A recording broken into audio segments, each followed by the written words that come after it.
ফুল ফুলিবৰ বতৰ সমনীয়া কপৌ ফুল ফুলি বৰৈ বতৰ এ ল'ৰা বুঢ়া জীয়াৰী ৰঙতে ঐ বলিয়া ঐ এ উজুটিত ভাঙি যাওঁ যতৰ মোৰ এই বয়সত উজুটিত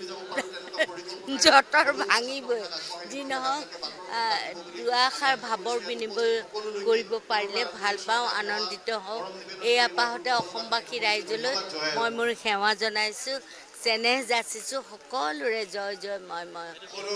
ধন্যবাদ প্ৰত্যেক বছৰে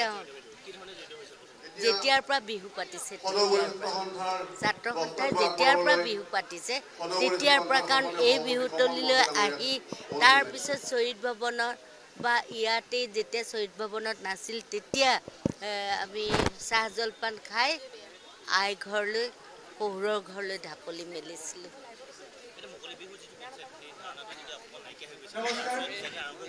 নহয় আছে কোনো কোনো ঠাইত আছে চহৰমুখীৰ কাৰণে ক'ব নোৱাৰি কিন্তু চহৰতো পথাৰত বিহু মাৰে কিন্তু এতিয়া এনেকুৱা হৈছে আগৰ যিটো পৰম্পৰা আছিলে এই খোপাত যিটো আচল কপৌ ফুল তেনেকৈ মাৰিছিলে এতিয়া কপৌ ফুল মাৰিবলৈ প্লাষ্টিকৰ কপৌ ফুল মাৰে বা লিপষ্টিকখিনি বৰমতুৰি লগাইছিলে তেতিয়া তাহানিতে প্ৰদীপ চলিহাদেৱে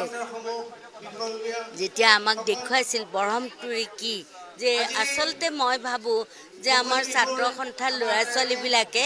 কৰ্মশালা পাতি বিহুত যিবিলাক বস্তু ব্যৱহাৰ কৰা হয় সেইখিনি দিলে আৰু ভাল হ'ব সুগ্ৰহিত হৈ উঠিব বুলি মই ভাবোঁ